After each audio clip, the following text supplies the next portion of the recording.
કોંગ્રેસના સાંસદ રાહુલ ગાંધી દ્વારા વિદેશમાં આપવામાં આવેલા નિવેદનો પર ફરી એકવાર રાજકીય પારો ગરમાયો છે। રાહુલ ગાંધીએ અમેરિકાની બ્રાઉન યુનિવર્સિટીમાં ભારતની લોકશાહી અને ચૂંટણી પંચ પર ગંભીર પ્રશ્નો ઉઠાવ્યા।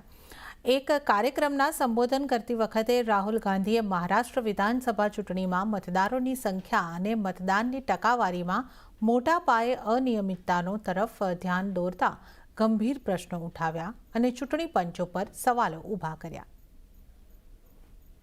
More people voted in the Maharashtra assembly elections than there are adults in Maharashtra.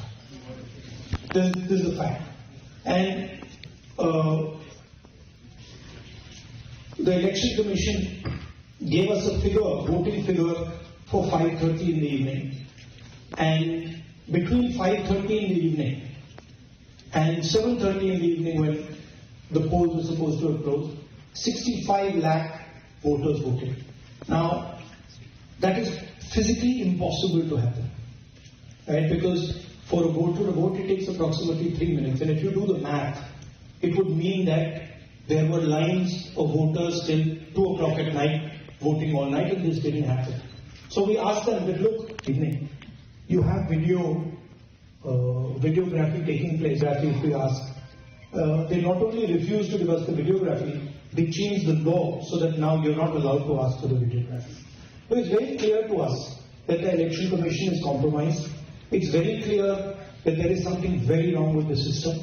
We've said it. We've said it publicly. I've said it multiple times. I've said it in press conferences. Other leaders. તો રાહુલ ગાંધીના નિવેદન પર ભાજપે વળતો પ્રહાર કર્યો। ભાજપના પ્રવક્તા સંબિત પાત્રાએ રાહુલ ગાંધીને કોઈ પોઝિશન વગરના નેતા ગણાવ્યા। એટલું જ નહીં, તેમણે રાહુલ ગાંધીને દેશદ્રોહી પણ જાહેર કર્યા। आज वो विदेश की भूमि में जाकर भारत और भारत के महान लोकतंत्र को अपमानित कर रहे हैं, उसे बदनाम कर रहे हैं। बॉस्टन के ब्राउन यूनिवर्सिटी में उनका कोई लेक्चर होना है। वो लगभग 3 दिन की ट्रिप में यूएस पहुंचे हैं। और विडंबना देखिए, जब यूएस के उपराष्ट्रपति भारत में है, उस समय यूएस की भूमि में जाकर भारत को अपमानित और भारत के लोकतंत्र के खिलाफ कहना, यह आदत ऐसी ही है कांग्रेस पार्टी की।